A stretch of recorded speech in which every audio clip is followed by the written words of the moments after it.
Welcome to Tales from the Fandom, a podcast that brings a special guest out of the multiverse and straight to you. And now your host, David Ginsburg. Hello, everybody, and welcome to the latest episode of Tales from the Fandom. Today, I am joined by Roxie, aka GalaxyyFairy on Instagram, and I am so excited that we are talking today. Roxie, how are you doing? I'm good today. How are you?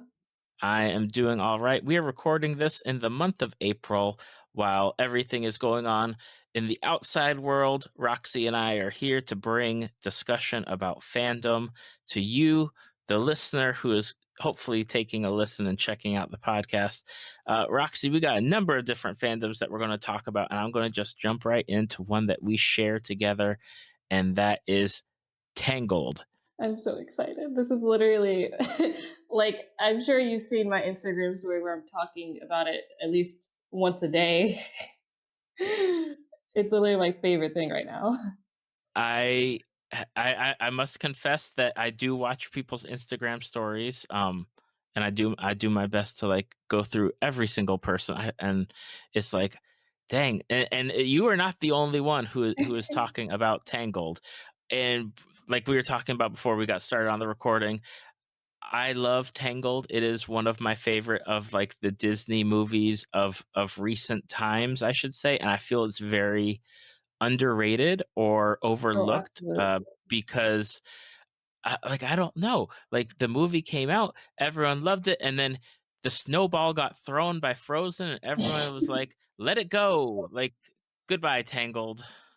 Yeah, I mean, I do love Frozen as well, but it definitely got overshadowed by, it definitely overshadowed Tangled, like, by a lot, sadly. I just watched Tangled and I'm like, why isn't this marketed more? I don't understand. Exactly. The music, the colors, the characters, it's just so good. Oh yeah, definitely. And oh my gosh, the series is so well in 2D art that I, as an artist, because I go to school for graphic design right now, it makes me just pay attention to literally almost every single detail. Like, it's amazing.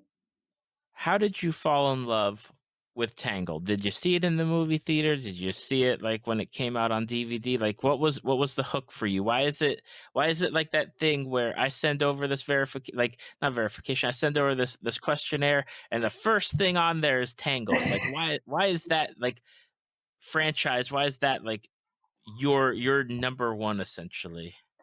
Oh boy. Okay. Well, I mean, Rapunzel's been my favorite Disney princess. Like, well, she's been my favorite princess since I was a kid. Like, even before Disney came out with the movie. So when I first heard there was going to be a movie about it, as a kid, I was ecstatic, and I definitely wanted to watch it, and I fell in love with her instantly. And then, of course, as I grew up, I kind of forgot about it a little bit, and then this past Christmas break, I was at my mom's house, and she didn't have any internet, so I went over to the library and tried to download some things that I could on my Disney Plus just to watch a few movies that I haven't watched in a few years. And I downloaded Tangled, and I was like, hey, I remember Rapunzel being like my favorite princess. And so I downloaded Tangled, and I was just like, fell in love all over again. Oh my gosh, the animation is gorgeous, the songs are amazing, the storyline amazing. And then of course, after the movie, how streaming websites are like, you want to watch this or more like this or whatever like that. And Before Ever After had popped up, and I was like, what? And so I had remembered a few months ago, I had friends who were trying to get me to watch the series, and for some reason I just wouldn't. And I was like, you know what? I'm bored, and why not? So we went back to the library, and I downloaded a few episodes in the little short film. And I watched the short film, and I was like, this is actually pretty cool. Let me watch the first few episodes. And I watched the first few episodes. And then I know you're not caught up on it, so I'm not going to spoil anything. But like, Queen for a Day happened. And I was like, oh, this is real. Like, this is for real. Like, This is not just a cute little kids show, which I don't know why I thought it would just be a cute little kids show, considering I had already seen like all of the spoilers by accident. Oh, not all of the spoilers, but like majority of the spoilers because they're all over like Instagram and um TikTok, and I was like, um, okay, that's crazy. And then I watched season 2, and of course, season 3 is not out on Disney Plus. It's going to be out on April 23rd. But I watched season 2 so I could catch up whenever season 3 picked up again because it was taking a break, thankfully. But while I was also taking a break, but I knew it was going to be picking up in January, so I wanted to catch up to be able to watch that. And I mean, I knew some of the spoilers, but I was still shocked, absolutely shocked when I saw them like on the screen. I was like, that that happened. I thought this was a kids show. Oh my gosh. It's crazy. And then I text my friend Danny, shout out to Danny, Danny's Cosplay. I was like, yo, have you watched the Tangled series? Because we were planning to do Rapunzel and Eugene at MomoCon this year, of course. And I was like, have you watched the series? And they were like, well, I'm not caught up on it yet. And I was like, oh, okay. And I just kind of let it go. And then later that day, Danny texts me back, like, yeah, I'm caught up now. I was like, what? We were going to do MomoCon together. And I mean, MomoCon obviously is kind of up in the air right now. But we got Jess to like talk to us, which was really big for us because she has a bigger platform than us combined. So we were like, how did we get such an amazing cosplayer to notice us? But Danny was talking to me and Jess at the same time, and I was like at work one day, and all of a sudden I'm in this group chat, and I'm like, hello. And Danny had made a group chat consisting of me, Jess, and them, and it's called Tangled Time. We still talk like no, we talk every day.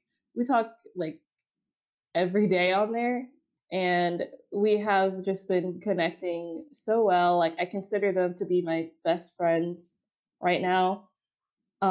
At this point, like they're amazing people, and I really hope that whatever happens with MomoCon, that we'll all be able to see each other because we've just we've grown a little family. Like it's like we're literally Cassandra, Eugene, and Rapunzel all at the same time, and it's really great. And I love them so much, and I love the series just so much. Like I think what really captivated me was in Cassandra's Revenge, there's a clip that was going around on the internet, and you could see the animation, like, along with the vocals, because they invite Broadway stuff, like a Broadway cast into this. So Mhm. the vocals mixed with the animation are just so chillingly beautiful in that scene. And it just captivated me even more with this show. So that's essentially how I got into it. Yeah. Okay, I was wondering because I know that I've spoken with a few other people about the Tangled series, and they talked about how like there was never really that big push for promotion when it was on Disney, and that there was like a long period of time where there was no series happening, and just like the wait for the new season to come out. And they said that is like very under it felt like Disney was like undervaluing the series when you have like this incredible franchise to kind of build off of. Yeah, I actually heard about that too. Like, I didn't realize how in between the seasons were until I looked it up online, and I was like, why do these have such long breaks for just 3 seasons? Because Disney can also be like, I love Disney, but with their kids shows, they can be a little strict with how many seasons those shows get. Like I'm surprised. Well, Gravity Falls was on Disney XD, so it's a little different. But I noticed that they don't really like their series to go on for very long, and it sucks because Tangled could honestly do so much more with how they left off how they left off the show. But yeah, it definitely. I of course haven't been there since it started, but I could feel like how undervalued it was to the company. So Hmm. yeah, I definitely feel like it should have been promoted a lot more. And of course, season three kind of also was overshadowed by Frozen again because um, parts of those episodes came out in November when Frozen was being promoted, and Frozen had been promoted for months before then too. So yeah, I definitely feel like it got or continues to get overshadowed a lot, sadly. Like my friends, I have a friend, Jess. She went to Disney and could only find like three Tangled things versus a whole bunch of Frozen. So yeah, I wish the company would just pay attention to it more because it's amazing and the creators are really nice. Like the creator Chris, he is very active with the fan base. He's so sweet. Like he will like random posts and he'll look at cosplays and he'll comment on stuff, you know. Like he takes his time out of his day to do that and it's like so down to earth and so amazing to me. Yeah, it's definitely a property where it has the potential for doing and being so much more than what it is. And I am happy that it did get a TV series because they can explore the characters and especially with a character like Rapunzel who hadn't even been around anybody for so long and now having to like reacclimate herself with people. Like not just people, like royalty and regular people Oh yeah. and just doing like things that she would have never have done, but it's mind-boggling to where it's like can you at least show it some love, like, you know, give me some more action figures or something. Yeah, definitely. I gosh, I really wish there was more um yeah, like marketing. Like I think I found a plushie of Cassandra and just like a few bits and pieces of books and stuff, but I love that the fandom can make with what they have because I see a lot of people with those things, and like a lot of people read the books that you think that just little kids read, but the books are actually really interesting. Oh gosh, what was I gonna say? Yeah, I just love that they took this seemingly one-dimensional movie. Like she's in the tower, she gets saved, and she gets reunited with her family, and the end. But no, like there's this magical rock that she touches it, her hair turned back, and oh, there's also these other characters that are going to be important later. And I was just like, okay, wow, this is amazing. And like I was saying, the creator of Tangled, Chris, I cannot pronounce his last name, but he's so passionate about this entire franchise that it's just amazing. I honestly want to get to meet him one day. You know, I know that the series is done at this point, but hopefully it has something in the future where we get to revisit like the Tangled franchise because I again there's just so much that they can do. Having not seen the show, hopefully they get into like some of the stuff that I'm thinking of, but I mean there's just still so much that I'd love to see. Do you have any like theories? I don't have any theories because it's just so far in. The only thing I want, and I don't think it would ever happen, is I want a Rapunzel Anna like team up movie or TV show where they go on like wacky adventures together. That would be so cute. Oh my gosh. That I honestly would probably watch that. So, on top of your love for Tangled, one of the shows that you also like, that I love, and I'm pretty sure you love too, because I've seen you cosplay a character from the show, is the new She-Ra series on Netflix. Yes, I am a huge fan of She-Ra. Oh my goodness. I haven't even been in this fandom for like a year yet. It'll be a year in June. So I was hooked from the start. I was hooked before I even started watching it because my friends were telling me about it. What was it that drew you to She-Ra? Um probably the premise, because I hadn't heard of She-Ra before then. Like I didn't even know that that was a character from He-Man. But again, just taking a seemingly one and done character and expanding on it, and making it super diverse by giving all the earlier show like character developments, like making them more diverse so they can look like actual people, with this changing of their skin tones and changing the character design to make them more modern or up to date. And like probably what draws me to kids shows in general is the premise, and then two, how they design their characters. The character design was the word I was looking for earlier, but how to design their characters. So those two things really like hooked me.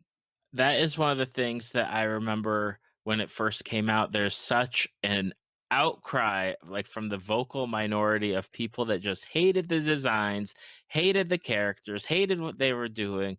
But I am so happy that they have, for the most part, been, quieted down, or, went off to go do whatever else that they decide to hate on, because I have fallen in love with the She-Ra series. It is something where I'm excited every time it comes on. I'm glad that they got away from like that second season where it was like 6 episodes and they didn't even like end on a cliffhanger. It's just like, okay, I don't know why you ended there, but sure.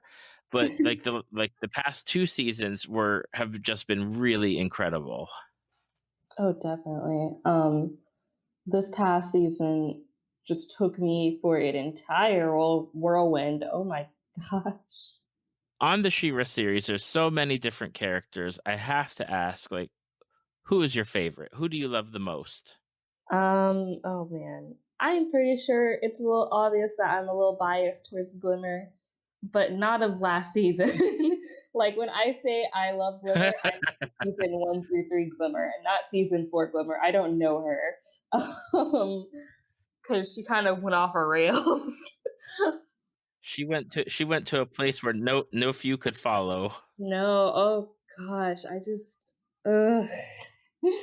One of my friends was trying to like, I gave them a little prompt to do something that, or say something that made me mad, and they're like, Glimmer doesn't deserve a redemption right now, and I'm like, no, you're right. Not at all. Oh gosh, but probably her, and then secondly, I want to say Adora, because she's just such a goofball and super cute. Now, what is it about Glimmer that draws you to the character?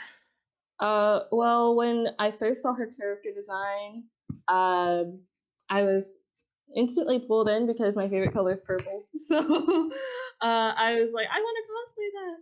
But looking at her like bubbly personality and her wanting to be a leader, and I just saw a lot of myself in her the first few seasons.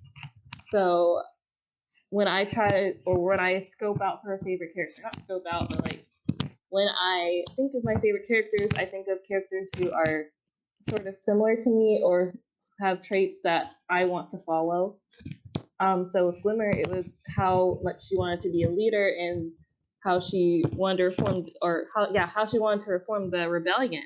So I usually try to take those leader traits and put them into my everyday life, like for my cosplay groups or my idol groups, or just for schoolwork.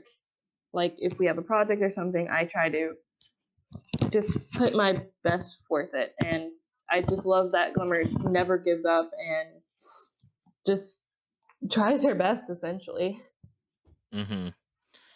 I know that, like, for me, I like the dynamic between like Mermista and Seahawk. I can't get enough of them, but I know in my deep like heart of hearts that if we had a full episode of just those two running around for the entire episode, I'd be like, okay, that's enough. Like that's too much of you guys. Like give me them in small doses. But I of like the main trio, I love Glimmer's like arc, because she goes from kind of like a teeny kid, like not, and I don't want to say kid, like a teenager type character, but and then she's thrust into like being queen and being in Mhm. charge, and out of those like small skirmishes and raids, and more like having to oversee the big picture. But I do have to say, I wish Bo would get a little bit more like dynamic, like Oh yeah. especially his relationship with Adora, because you don't like, yay, they're the best friends squad, but you don't really see them together much. Like, give me more of them, please. Yeah, I definitely think Bo is super underrated. um, because he's just I feel like you could explore his character a lot more, and we just didn't really get to see a lot of that this past season. Like he he has so much personality to him that we're not exploring it, and I don't know how they're gonna wrap all of that up or how they wrapped all of that up, but I guess we'll just have to see next month. Exactly. We've got the final season coming. I can't believe it's going to be the final season. What are you hoping for that they hit on with this last season? Like what would you Oh, like to see in your dream Shira series and like final? oh man. Um, hmm. I think the first thing that came to my mind was when the season 4 first ended. The first thing that came to my mind was how Glimmer and Cattrall were going to work together. So that's definitely number one because they hate each other. Like they actually don't like each other. But just seeing how that dynamic works and how they work together, and I would also love in ties with that, I would also love to see them get redeemed because I think they're both good characters. I think Catra definitely has a lot that she's bottling up that I'm glad last season she could be woken up to a little bit, but I want to see like how her mindset is now because we're just kind of left with she feels awful, but has she really learned from what she did? No. So I want to definitely see that. I want to see how Adora's going to deal with not being able to transform into Shira and if it's possible to get the sword to work again somehow or get it back. I was going to refer to a Tangled thing, but it would be a huge spoiler. So, um, I just want to see how she's going to deal with that. Is what I'm going to say about that. And I definitely want to see Bo get more screen time, and I want to see him play a bigger part in this finale. I'm very nervous about how they're going to end it because I feel like there's at least a tiny bit more to explore. Like with Tangled, I felt like it was weird that they were just doing 3 seasons, but they ended it perfectly. So I'm really hoping that Shira is able to do at least kind of the same thing because all of our favorite shows are ending this year, and it's really hard to think about how they're gonna wrap up everything. But then when you see it on the screen, you're just like, whoa, that's perfect. Like that makes me happy. So Hmm. I'm just very curious and very excited to see how they're gonna deal with this gigantic problem they have now of saving their entire planet. Yeah, it is definitely something where I know that it feels like there's just so much out there for them to try and like, okay, hit this and hit this and hit this within whatever number of episodes that they're going to have for this final season, and each one's only 20 something minutes long. So you don't have Mhm. that much time to cram everything in. I'm like, okay, if they do X, Y, and Z, I'll be happy. I was happy with this past season because they really got to explore Scorpia, who is one of those characters that came out of nowhere. And I was like, I love Scorpia. Scorpia is so great, but I don't know much about her. Like, I really Mhm. want to kind like get into that, and they did, to the point where I was like, okay, I'm really digging like who Scorpia is, and man, there's not many characters that I just feel bad for, and Scorpia is just one of those where I'm like, please don't hurt her anymore. Please, she's already been through enough. When they are like exploring or explaining her lore of her parents and her grandfather and how she basically grew up thinking that her parents just willingly let her go to the horde instead of what actually happened, it made me so sad. And I was, oh my gosh, you poor baby, you're just figuring all this out right now. Like, that's awful. Yeah, it is definitely rough, but at the same time, I mean, I Scorpia is just in such a weird place, and I just want her to like be happy, have like Yeah. a good day where no one's yelling at her. Oh yes, definitely. I would love for the show to end with all of them being happy. I mean, even if Capturedora doesn't happen, I would still be happy. I know a lot of people want it to happen, but like I just want all of them to be in a safe place. All right, so we talked Tangled and we talked Shira, and we're going to keep doing the animated stuff because we're about to talk about probably one of, if not the best comic book movies that has ever been done. And I was so psyched to be able to see it in the movie theater. I own it. It is we don't buy many DVDs at our house anymore. It is one of those things where if it's not streaming, then we don't really need to like own it or have it or whatever. But Spider-Man Into the Spider-Verse was one of those. It was just one of these things, a phenomena of just wonderful animation, great story, great soundtrack. I was over the moon seeing it and seeing everything that they did with that movie. Oh, yes. Oh my gosh. When it first came out, I was actually in a really bad headspace, but my friend had we were on Discord one night, I think, and me and him and my other friend were talking and they know oh well, this was a few months after the movie came out, but they knew I'd wanted to see it in the theaters. And my birthday was coming up because my birthday is in between Christmas and March, or my birthday is in March. But this was in January. I'm sorry. They were like, "Hey, so you wanted to see Spider-Verse, right?" And I was like, "Yeah." They're like, "Well, we got it for you on DVD, or not on DVD, but they bought it for me on, a digital platform." And I was like, "Are you serious?"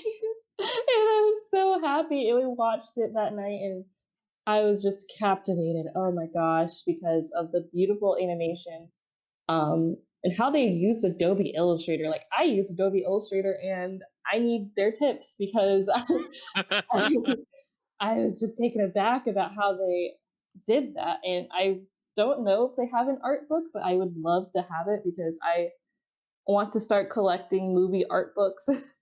Definitely, like a few of the art books I would love to have are Tangled, obviously, and Inside Out. But anyways, I was just so amazed because I had never heard of Miles surprisingly before then.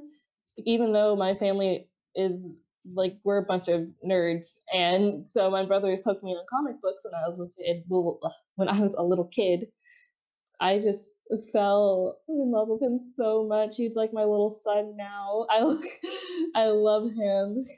Yeah, Miles is one of those characters where I saw him when he was first introduced into like the Spider-Man universe way back. Like I'm talking, I don't even know how many years it's been since his first comic where he like was first introduced came out. But I've been digging Miles. I had been a big proponent of like when they were talking about redoing the Spider-Man movie series. I was like, man, don't do Peter Parker. Like we got 5 movies about Peter Parker. Can we please move it to Miles? Like that is what I wanted. I'm hopeful still that at some point we'll get him into like the actual Marvel or Sony universe or however they're going to play it. But man, Miles is just one of those characters where everything that they did with his character in Spider-Verse was just incredible. And it really like who knew like an animated Spider-Man movie would be that good? Oh, definitely. Oh my gosh. I think another thing that hooked me was the fact that Miles is also POC. So the fact that they had just this amazing POC character and the movie blew up to like it just blew up so much. It was really great. That's another thing that really captivates me if I'm gonna like something or not is how diverse they make their characters and how they treat POC. Because there's so many ways that can be misleading about treating POC characters, but I think that they handled him really well. They didn't really, you know, they didn't make him being African American and Hispanic his personality, you know. They Exactly. because I mean, I don't it's not that those type of shows are necessarily bad because I do like shows like On the Block and other things like that, but I also love shows where like it's not the entire focus, if that makes sense. Um, so I love that this movie did that, and it was like, "Oh, he's mixed? Okay, that's cool, but he's also Spider-Man, and we're gonna focus on that right now." I thought it was really cool. I also love that they, I'm not a teenager anymore, but I was like a couple of years ago, obviously. And so I love that they made him just this teenager that I know it's going to be inspiring to kids and teens growing up, inspiring to them so that they can have someone to look up to and believe in themselves a lot more. And I just love everything about Miles. Like I relate to him so much. It's just I like that, they did a great introduction with Miles's character. I like that they were like, okay, you know what? We're going to kill off one of the Peter Parkers, and it's like, okay, and now you got like sweatpants Peter Parker to like teach Miles, and I loved having Spider Gwen in the show. I love the addition of like Peter Porker because that's like old school for me. Like seeing that character get busted out. Um, Penny Parker was really great with the robot. I'm like I dug all the characters that they decided to add in. I like the number of villains that they put in there, and just man, the animation is just I can't get over like between just how it looked. There's so many different iconic like images. Like of course the one that pops into my head is where like Miles has taken that leap and it's just like him free falling, and it's slowed down and you just see him falling in the sky, and you got the buildings all around him. It's just one of those like animation perfections where it's so good. Yes, definitely. That was probably like that scene gave me chills. Like, oh my gosh. And how they handled making it sort of comic booky by putting little text bubbles in certain places and like expressions and I just love the animation so much. Oh my gosh. It's just gorgeous. Like it's amazing how they took this character and what they did with him and how they used color and like I said, being an art student, I have to notice how they use the colors, how they did their background. Like I look at all of that and they just did a fantastic job. It's so breathtaking. I know that they're making at least two sequels out of this. One is going to be like a Spider-Verse sequel, and one they've talked about is doing like an all-female Oh Spider-Verse my like sequel. gosh. I actually haven't heard of the second one. I only heard there would be a sequel.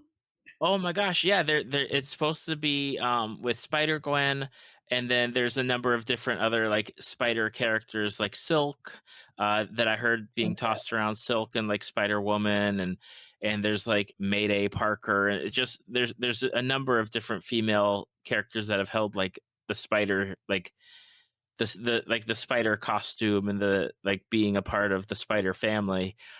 And I'm just looking forward to both of them. What would you hope for to see like in a Miles like Spider-Verse follow-up? Like what would you like to see as the next arc of Miles's journey? Oh man, I haven't even thought about that. I definitely want to see. I'm happy that the sequel's happening. Like I'm not like, ew, they're making a sequel just to get money. Like no, I think that it's definitely necessary because I want more. So I would, I mean, not to like completely copy after Peter Parker with being a teenager who has spider powers, but I want to see how he deals with that. And I do, like I said, I love that they don't completely focus on his race, but I would love to see him indulge in his culture at the same time too, a little bit. I think that would be amazing because he's just had such an impact on the POC community, of course, with cosplays. But I want to see more of that. I want to see like the villains that they battle. I'm probably going to try to brush up on some of the comics, and I would love to see him and Gwen interact again because they're Hmm. just adorable. So, and I love Gwen, and I would definitely love to see a lot more of her character in the next one too. Like that would be great. Absolutely. And you bring up Into the Spider-Verse and you tie it to like the cosplay community, which I have so been excited to see people like busting out like the Spider-Gwen costumes and the Miles costumes, and I'm so thrilled that like Into the Spider-Verse got like super accepted into the community. And you are a cosplayer, as I mentioned at the beginning, and we've been talking a little bit about it. How did you first like dive into getting into cosplay? Oh gosh, that was a while ago. I've been Back in the Stone It Age. really was. I've been cosplaying for almost 6 years now. It's crazy. Oh gosh, I think I first heard about Comic Con, like the actual SD Comic Con. Yeah, I'm pretty sure it's SD Comic Con. Um, and I was like, oh, that's cool. I want to go there one day. And I literally, as a kid, thought that was the only convention to ever exist. I was like, I'm never gonna be able to go. It's all the way in California, but I will go when I'm an adult. But I distinctly remember every time, like how I got into actually cosplaying because my mom used to dress me up as a kid, so for fun because we went to Renaissance festivals, and I think one time she dressed me up as what's that little girl's? There's this little girl on Little Rugrats, and I think her name is Angie, and she has a little purple uh, dress. oh gosh. I can't remember her name right now, though. Oh, Angelica. Yes. No, Angelica. I'm pretty sure it was her. Oh, no, I think that was the little sister.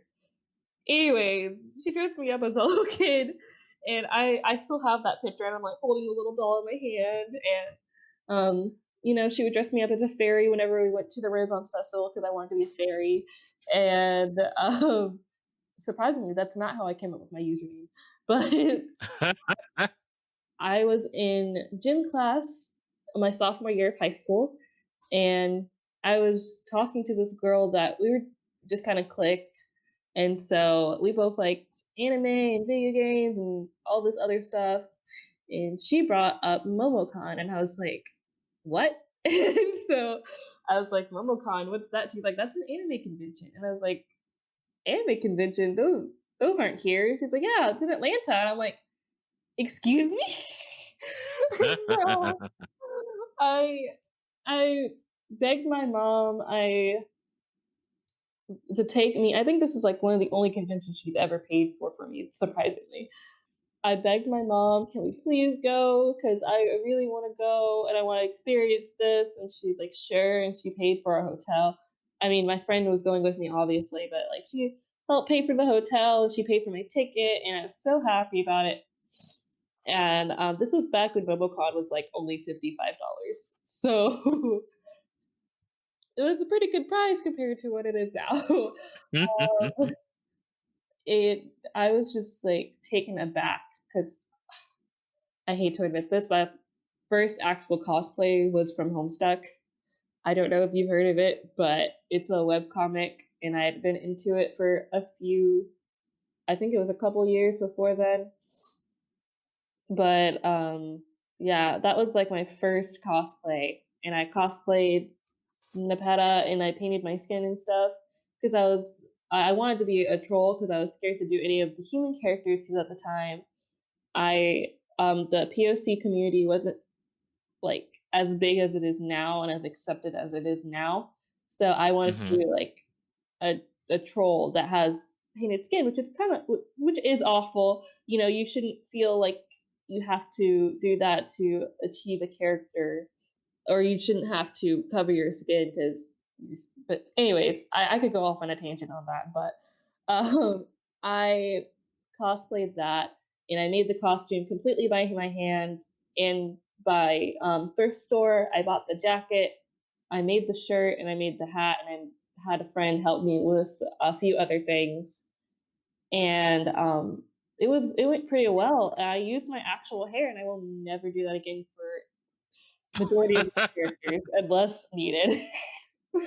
um, I think the only two characters I do that with is Miles and Tiana right now.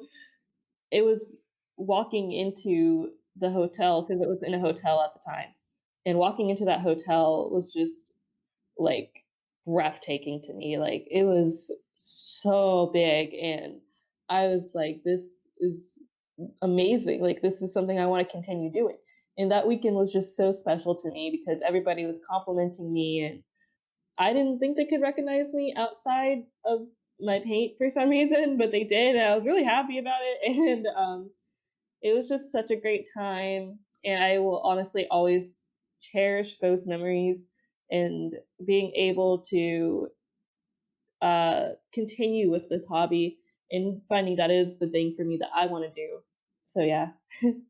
When you like, so you got into it, you started off again, as you said, you start with a character where you chose it like a character where you wouldn't have been. And I hate to say it, and I know I've talked with a number of different other POC cosplayers where it's like, you cosplay a character and it's not the same as what's represented, and then you get the internet trolling and commenting. From that point, like, did you just start going forth into the world of just, damn it, I'm gonna cosplay whoever I want, or did it take a little bit? Was there a character where you're like, okay, I'm gonna do this character, and dang it all if people come at me? Oh gosh. No, it definitely took a long time for me. Well, not a long time. It's not a super long time, but it definitely took a while for me to be comfortable literally in my own skin with cosplaying.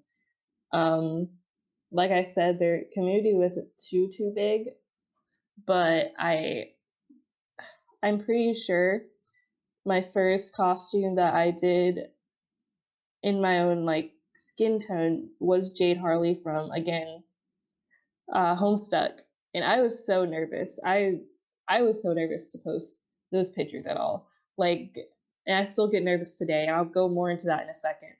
But I was scared that I wouldn't be accepted, that people were going to bash me automatically, that I was just going to get nothing but hate. And I'm so glad that I took those first steps into posting those pictures because people don't realize that um, yeah, people feel insecure about posting cosplay pictures sometimes, but POC especially because you never know what someone's going to say, and you just kind of have to try to fight for yourself if nobody else can.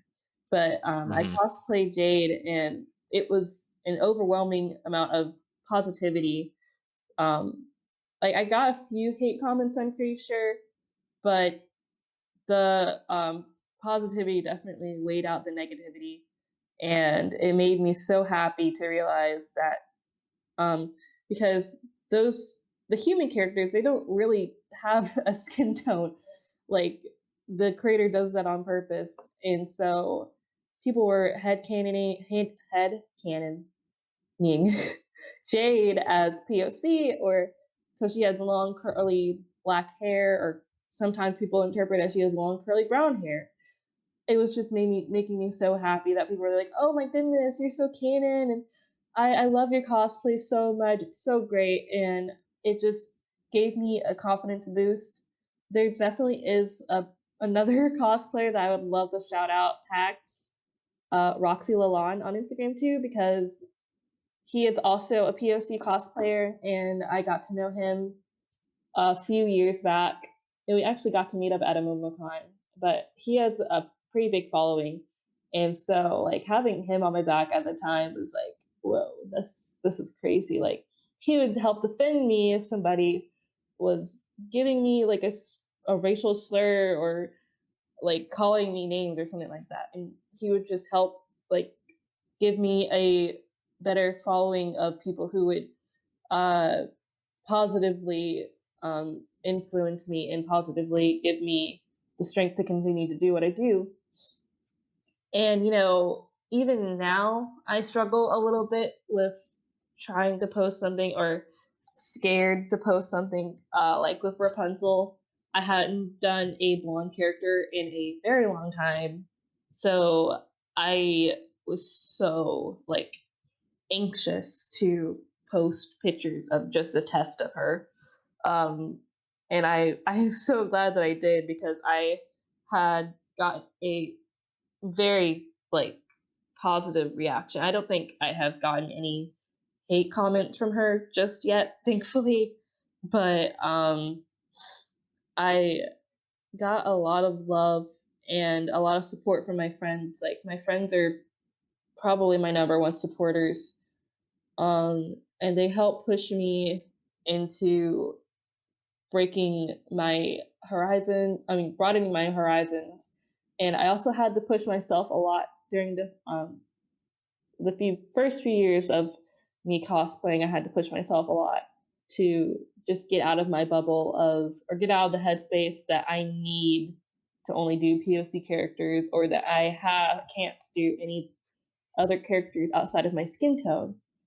So I think that's a lot of what a lot of people in general struggle with, because non-POC cosplayers sometimes think that they don't or have quote unquote permission to cosplay POC characters, and I understand that they want to give POC creators a space to do those characters, which is great, but you shouldn't feel, I guess, oppressed to not do those characters if you're not POC, Hmm. because there's not really much to oppress, because I've seen people cosplay Tiana that are not POC that get all the love in the world. So how they fear being hated on versus how we fear being hit on isn't really the same thing, especially when people are still doing things like blackface these days still. And like,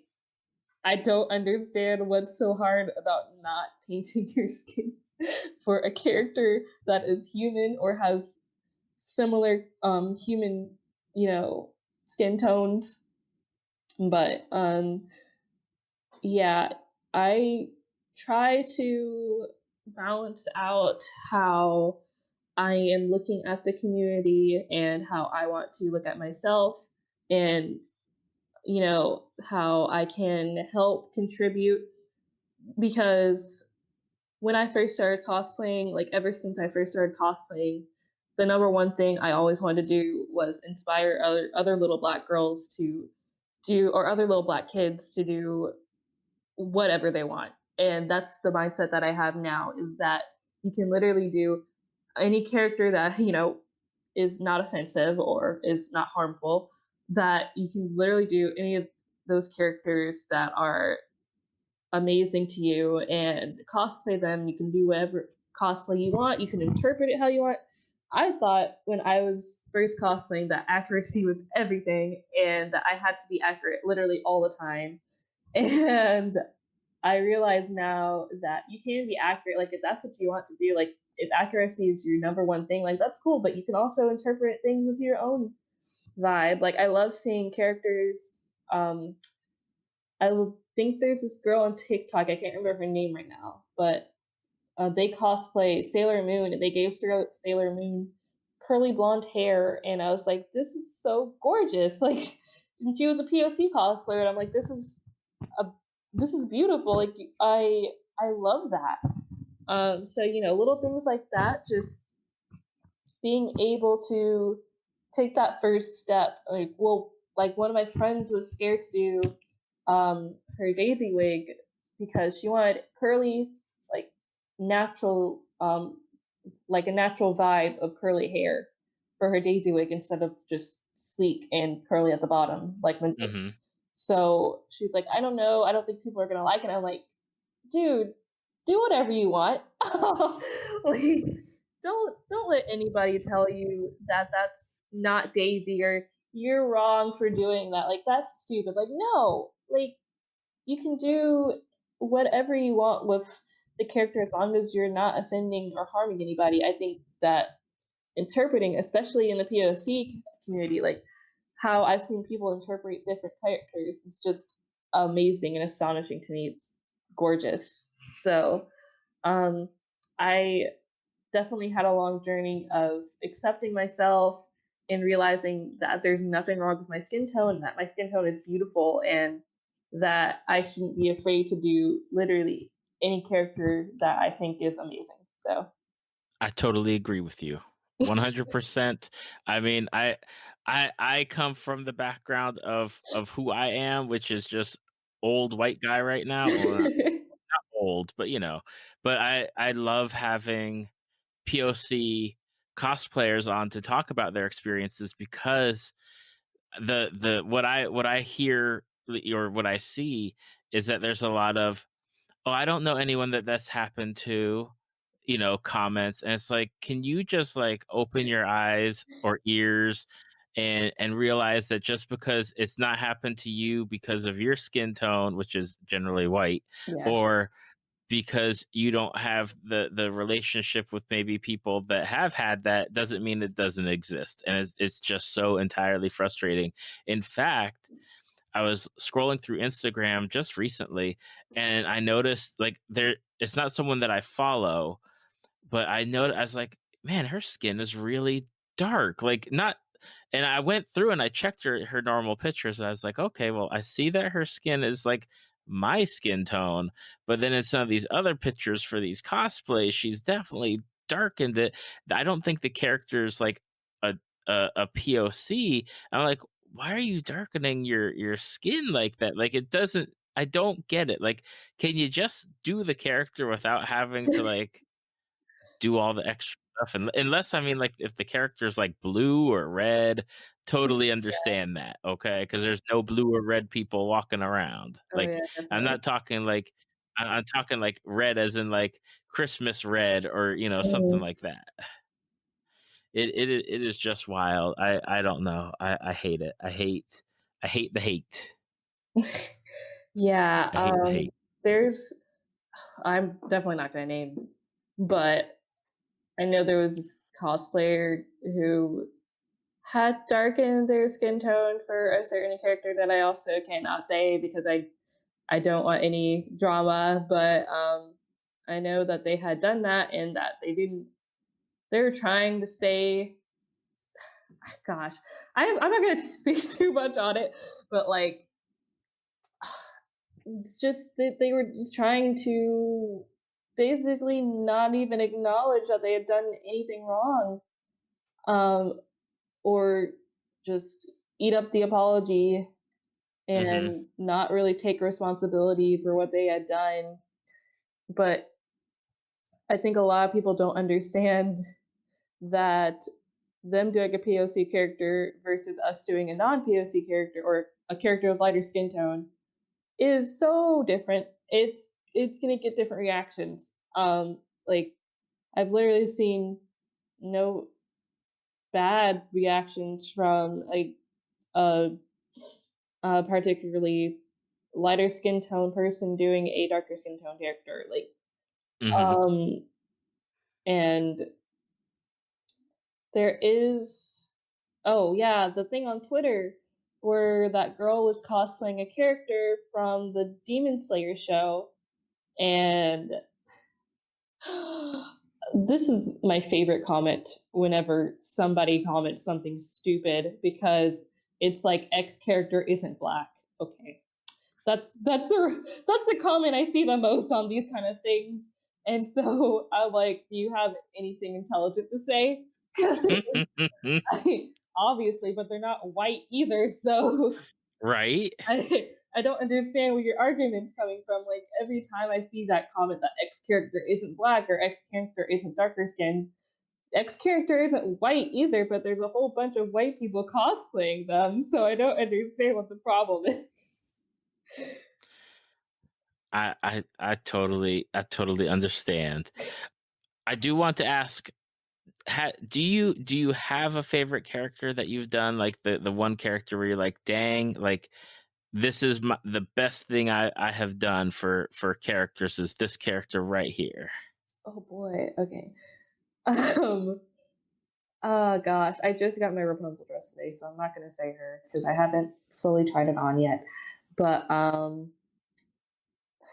probably Glimmer because I that was like the second costume I had worn from getting out of my bad mental health space. I made something for MomoCon, but I had went away for the summer, and then I made Glimmer, and she was just already such a meaningful character for me. And then to see that she had like a curvy character design, which was really cool because I mean I'm pretty curvy, so I was like I'm definitely going to do her and try to do it as cheaply as I can. um, but I worked very hard on her. Like it takes a million years to get into that costume. It's very tiring, but uh, she is just such a cool character to me that it is worth it. And I have been able to make a lot of more friends through her too. I I just like I make majority of my costumes. So whenever I have like the passion to do it, it really motivates me. Like I worked on her for about 3 months, but it was so worth it in the end. And I got like that was how I first met my friend Danny that I talked about earlier. Like, I was Hmm. asking them how they styled the glimmer wig and stuff like that, and so we were talking a few months before we were talking about Tangled, about She-Ra because Danny also cosplays Glimmer. But, I just felt so inspired to look at other cosplayers and see what they were doing and, see what I could do, and it just gave me the boost to do my cosplay stuff again. Like, it just gave me the want and the drive to try to make costumes again too.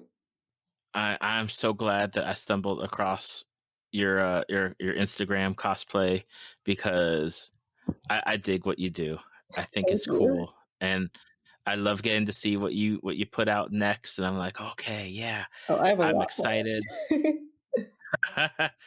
I know we're getting close to the time. I do want to know what you're planning though. So if you could spill some of your behind the scenes secrets for like the rest of the year, like what do you have on deck for cosplay?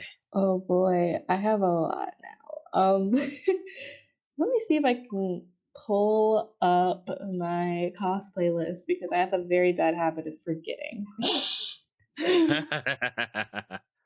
So I know for sure that a few of them are going to be from Tangled. Obviously, I have a problem, and they gave me too many outfits to work with, so I blame them completely. So I have a couple of outfits from Tangled, mostly because me and, like I said, my friend Jess are gonna try to meet up this summer, depending on how this whole virus thing goes. Try to meet up as soon as we can and do like a bunch of Tangled stuff together. And I'm so excited for that. And then I am also simultaneously working on Spinel from Steven Universe. I'm going to be doing her previous version, and then my friend's going to be doing her current version, and we're going to hopefully debut that at MomoCon. But I'm excited to do her because I definitely related to her character a little bit. But gosh, and then I'm doing hopefully again, hopefully all this is hopefully at a convention. Flower bouquet Nozomi from Love Live with my little idol group, and we're just gonna have a little photo shoot, I think. And then I also have lined up. I've also convinced my siblings to cosplay with me. Well, not convinced, but my siblings.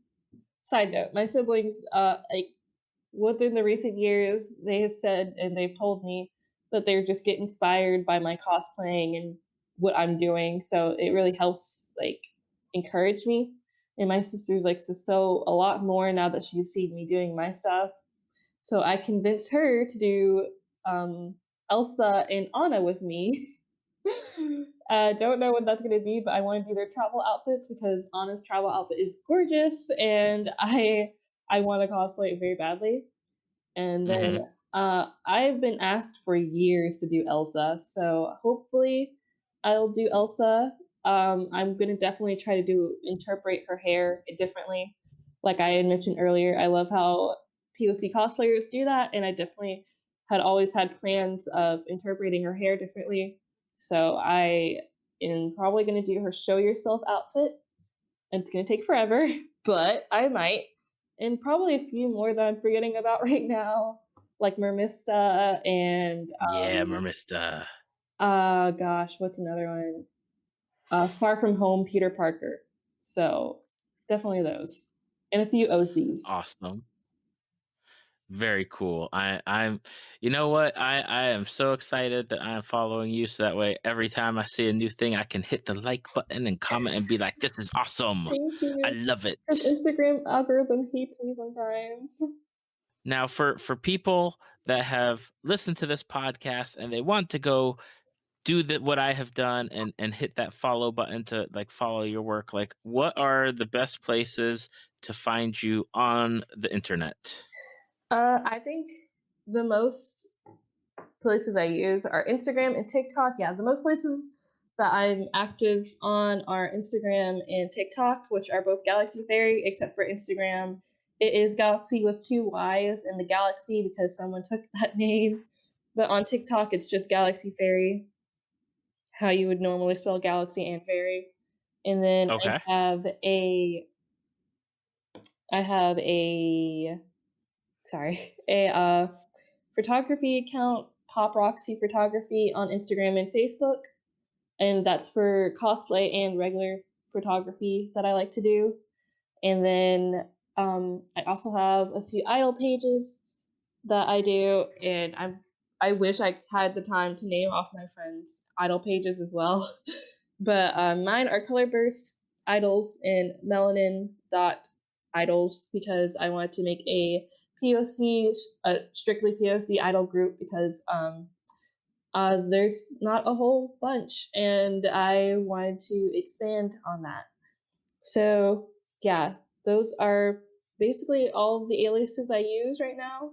I have a Twitter, but I don't really use it that much for my cosplay just yet, so I'm not going to release that one yet. But yeah, Instagram, TikTok, and Facebook, where you can find my photography page. Awesome. And I will have the links to all of those on our show notes, Facebook page, and website. So that way, if you enjoyed listening to Roxie, if you want to check out her cosplay, if you want to just see what she is doing, go ahead and click on those and it'll take you right there. And Roxie, I want to say thank you so much for taking the time out of your schedule and coming to talk with me today. Of course. Thank you so much for inviting me. I was so excited. I was like, I got invited to be on a podcast. This is so cool. So thank you so much for inviting me and just loving my cosplay enough to want to hear me talk. Thank you for listening to Tales from the Fandom.